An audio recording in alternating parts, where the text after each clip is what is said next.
Kyle here from All Media Reviews. Couple things, I've been able to do video this week for various reasons again with work and loud neighbors outside, various reasons, just timing. But anyway, I'm going to talk about one thing specific, one person, one musician in this video, and then maybe mention a few other things that I want to get to. But the primary focus of this video is this artist that I discovered this week, a musician named Jake Allen. Who is Jake Allen? Well, how I found out about him is I've had like one of those Google subscriptions for the name Kevin Gilbert, of course. It's 20 years ago. This last fall, really. Whenever, well, I don't think it was. I set it up then, but I set it up a long time ago. It was probably at least over. It was like probably almost 15 years. I don't remember when it was, but anytime. And there's a lot of Kevin Gilberts. Kevin Gilbert, the late musician that I love, um, is hardly, there's tons of other Kevin Gilberts that they come up, including ones that pass away, unfortunately. Anyway, but I get him. I rarely look at them occasionally, but I'll glance at them, not expecting much. And the one that I read, I think it was Tuesday or Wednesday morning. Maybe it was Wednesday morning. I don't remember which morning it was. It was a couple days ago. Led me to an article about this musician named Jake Allen, who said he's from Michigan, and he's talked about how how Kevin Gilbert's music's he's been listening to. He said his 4 or 5 biggest influences. One of them was Nine Inch Nails. Another, like, things he's into or he grew up on. One was the guy from Final Fantasy, the composer of the video game and soundtracks. I can't remember what the other one was. There's one other. This article from, it's like a Michigan area website about arts, Michigan arts. Um, it had me curious. It's like, I wonder what his music is like, talking about how he was a guitar wizard and all this stuff. And just checking it out, I was pretty thoroughly I would say it was run over immediately. What I first thought is his music kind of sounded like, well, I found out his most recent album came out last year. It's called like Refractions Volume 1. Was an all instrumental album with a visual artist, which is interesting, but not necessarily what I'd be looking for right away to try to understand, to like get into an artist necessarily. Um, but and I, again, I kind of listened to a few of the songs on Spotify initially. It's like, this is bad. He sounds a little bit like Eric Johnson, and he's really into like textures and atmosphere and picking, like guitar picking, acoustic picking. But so that's like, I gotta check out a little more, just some of these songs. And he is that and more. Like, this guy, okay, he's got a grand total of one, two, three, four, five, 6 releases under his name. I guess he'd been in a band called the Cookies. He might have been with one or two other bands in Michigan. He's like mid 30s, so I did had to do some research on Rate Your Music and try to add him on there. He was born in 1988, um, but he grew up on progressive rock. That article mentioned that, like Genesis and Yes, and I don't know if you mentioned Jethro Tull. I forget the other ones, but he's got the 6 releases. A few of them are EPs. One of them's the most recent one, Refractions Volume 1. But he had a debut EP in 2009 called Sleep EP. But then his debut full length, Etherica, I think it's pronounced, 2011. Then he put another EP, which is like a covers EP in 2015 called Rearrangements, which I haven't listened to that in full. I only listened to a little bit, but then the other two biggies that really what I got into first, Deviant Motion, which really I was listening to a lot yesterday and some today, and then Affirmation Day, the first day I checked him out. So it was Wednesday, I think. Seems like it's been longer. In 2020, and those 2 records especially, and I would say Etherica, having only listened to it in full once now, but oh man, he's fantastic. He's this songwriter that has dynamics. He does everything, I guess. I don't know if he plays and performs everything, but I wouldn't be surprised where he's a guitarist and singer, but then he does play piano and drums and bass, um, and some other instruments. There's flute on some of his songs.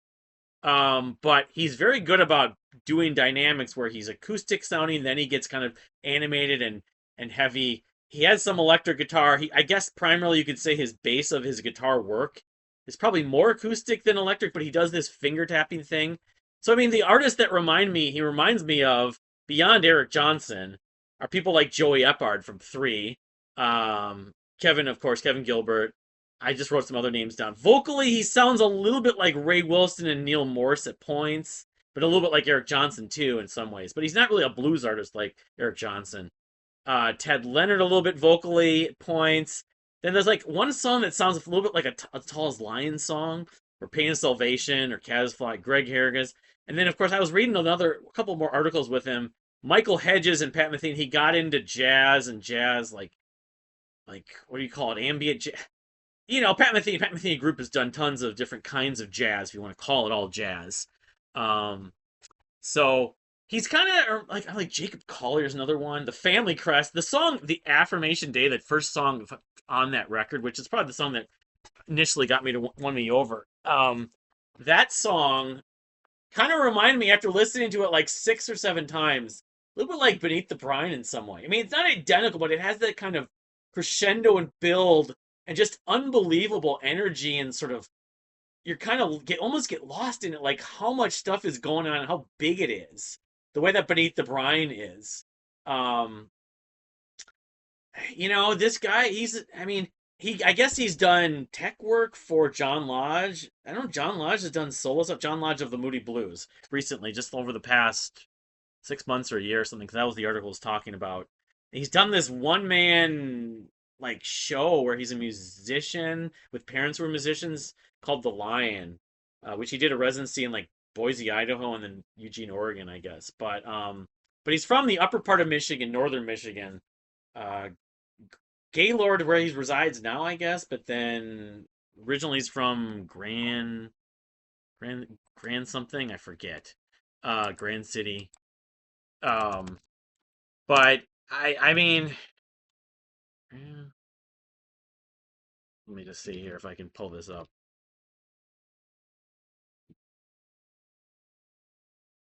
Trying to find his origin, even find the year he was um born was not exactly easy for Rate Your Music. Um, he played in Grand Rapids. No, he's originally from. Here, let me just go to what I was going through on Rate Your Music. Um, the upper part of Michigan, Grayling, Michigan. But I don't know the Michigan geography that well. I know it borders Superior, I believe. Well, I think Wisconsin and Michigan both have border Superior, I think parts. But anyway, um, but yeah, I mean, how many songs did there? I like almost every song on all those three records, especially the new one. I haven't heard the ambient one. I've only listened to like one or two, watched a couple videos. I mean, the tapping part is where I got the Joey Eppard. You could say Michael Hedges or Tim Reynolds even. But Joey Eppard did the flamenco tapping too. But I think Joey Eppard in 3 is maybe a little heavier, though there was one song kind of reminded me of Tool a little bit. Because his vocals get animated. Sometimes his vocals are very light, but also sometimes that's one thing I think what stands out about him in some ways more than some of these other singer-songwriters. I mean, I was thinking of SJS from, was it last year? It was last year. The vocals are emotive, but they're not like in your face. He gets awfully aggressive at times, unexpectedly, but um, it's like you could see him being played on like a light rock or something, or like a jazz station even. But then you hear some of the emotion and some of the lyrics. That's where I think maybe, because I wrote this in the blog about what makes him stand out in another way is that he's one of these first singer songwriters I know actually knows Kevin Gilbert. I don't know if he's a massive fan. He's obviously a fan if he cited him and quoted him in that article. But Jake Allen, kind of sounds like there's like a hockey player named that.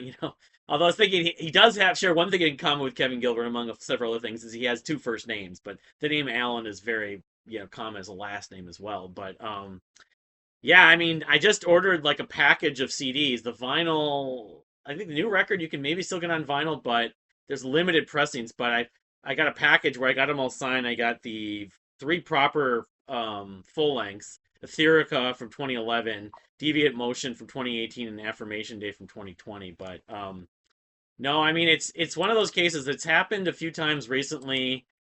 I mean, you could say with Jared Draugen, when it was a few months ago, I was kind of being obsessed with him. I knew him from before, and I obviously knew Diss Trails. I'm more familiar with more of his work now, but I think Jake Allen in some ways is more. There's more to get from his music. Um, and not that I don't get a lot from Jared Draugen and the stuff he's done. Must be the Holy Ghost and Diss Trails, but um, it's more along the lines of like your Brian Scaries and Sheena Ringo. And Sheena Ringo, I've known for a long time, especially with Tokyo GN. But her solo work, I need to like spend more time, keep on going back to it. I've been blown away by it in the last year. But Brian Scary too. While I know the three biggest Brian Scary records pretty well, there's some stuff he's done I don't know that well. So it's still a work in progress. But I mean, I get that feeling from when you hear a songwriter that just floors you, like, I can't believe this is this good. Fiacre was like that to an extent. Of course, Casey Resenzo, Jimmy Necco, you name the songwriters that just, I mean, it's just, you go through the track lists on Spotify, which is adding songs not only to my just liking the songs or hearting it or check marking it or whatever, but also to the playlists. So the Affirmation Day, the song from the title track, um, what's a couple of the other? They're not even his top 10 songs. A lot of them aren't even my favorites. I love all these songs. Bridges was good. I'm still getting into that record, but Deviant Motion, If You Fall Apart. But um, there's a song off of Therica. Where is it? Let's go back here. I'm trying to do this with my kitty. I just was listening today. It's called Dahlia. Oh my God. Again with that. And this is his first debut album. He's all over the place. These just dynamic sections in the middle, especially. Um, some of it's really orchestrated, like the string arrangements he's doing. I don't know if that's on with software or he actually played it or got some musicians. Deviant Motions yesterday. What was the song? There's a couple of them. Imprisoned was one of them. Drowning in a Shallow Paradigm. Oh my freaking lord! I was like, how is this guy this good? This is like an epiphany. It's like the Deer Hunter. It's like, how is this guy making songs this amazing? Even though he's like a one man band. And I mean, I can say that some of his style, I guess, I wouldn't call it homogenous, but I would say there is a certain style to it where he's not super, super diverse, where he's kind of doing 10 different types of songs. He has some diversity in his songs, but a lot of his songs use a lot of the same techniques. But it's just those moments where it's the picking and just the string arrangements, the dynamics and the vocals, some of the even the lyrics.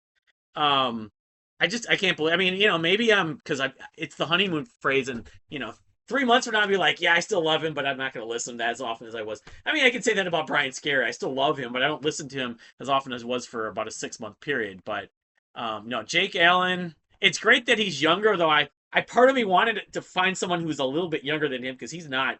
He's like 30, whatever, 36 or something like that. Whatever. He was born in '88.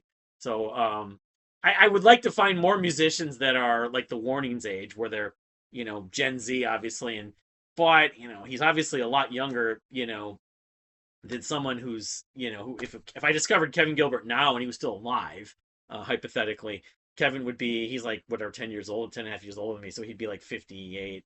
But yeah, he's still a young musician. He has a lot more to do, presumably. He's done some traveling around the world doing guitar clinics and one man shows. So he's done a lot of like live performing. Although he was talking about how he went in one article, he went to China and he couldn't get onto social media. Like all social media was like blocked and everything, which would be kind of nightmarish if he needs to like check in for a gig or answer questions or something. Um, but yeah, he's from Michigan. Yeah, I couldn't find any information he's ever played in Minnesota, though. Hypothetically, he's playing shows in Michigan and a couple in I want to say in Illinois, parts of Illinois. But in theory, and one connection I found out just looking through Instagram is Nick Crescenzo of the Deer Hunter does know him. So I think it could be a case of someone that like Leto and Wright or Bryce plays drums some of these bands that I find just amazing, SJS to some degree. He may be a kept secret for whoever knows how long, but at the same time, he might not. You think, enough people he could open for the Deer Hunter or someone like that, or the Reign of Kindo, or um I don't know who. Someone, maybe he could open for one of these guitarists like Jacob Collier, or do a tour with one of them and get the word out about how just almost unfairly talented and just hypothetical. I guess he grew up around music, kind of like Kevin. When he was 6, his parents were both musicians, although they weren't ultimately together. But his dad owned like a music, maybe sold instruments or something, a music shop and like a studio. So he was around music at a young age, and that probably has something to do with why he, honed his craft the way Kevin did too. But no, I mean, I don't know who's going to find this because, again, the name Jake Allen isn't that well known. But if you do, really appreciate that.